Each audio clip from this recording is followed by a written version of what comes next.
Hi, John Greger from Cold Snap Photography with some more tips and tutorials. I've had a wonderful week. Fuji sent me this wonderful lens for me to try out and play around with. It's the Fujinon 200mm f2.0.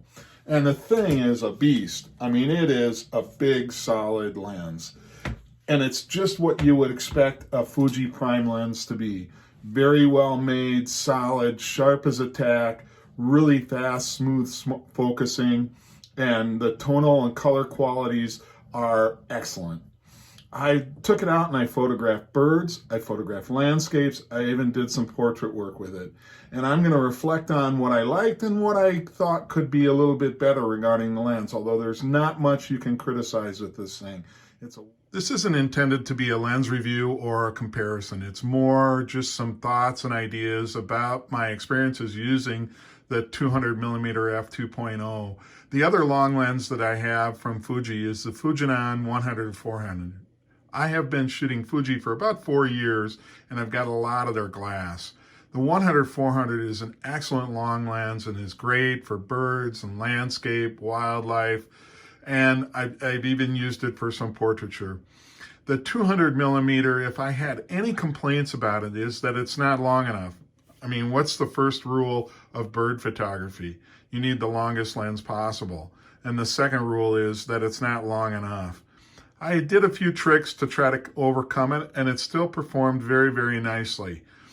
I wish Fuji made about a 400mm f2.8 or f4 straight prime lens.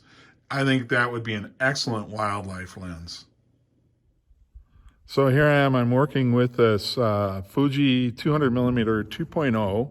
I've got it set up here and I'm working on documenting some rock art that's on this rock face.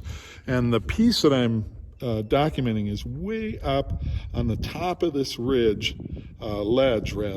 that's quite a distance away. So I have the camera and lens set up here, and I'm finding this 200mm to be just a wonderful lens to work with for this documentation. It's just sharp as a tack, and it's nice to isolate and just feature a particular part of the rock art. And if I want to do more than just a single rock art piece, I am shooting panoramas, which I'll stitch together later. So right now I've got two 1.4 teleconverters mounted to this 200mm. It's working pretty good. The focus is still very quick, and the images on the back of the camera look pretty sharp. We'll see what they look like in post-process.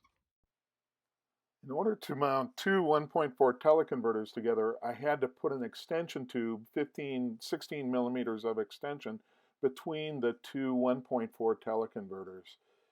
This didn't result in a loss of sharpness or focus speed.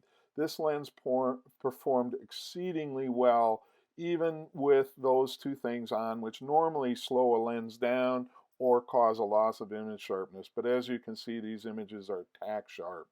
The only drawback means that I can't focus quite as far away. I think the maximum focus with the extension tube setup was probably about 22 feet on this lens.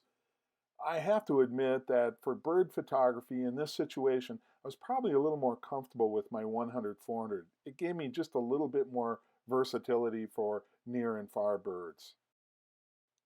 In a landscape setting, these rock art panels are really tough to capture. The subtleties of the color and texture require a lens that's exceedingly sharp, and this lens performed very well. In conclusion, it's exactly what you would expect from Fuji, a very well-made lens, excellent build quality and characteristics. Will I go out and buy one? At $6,000, I'm not sure that I can justify that. If I had a regular need for it, yeah, I would.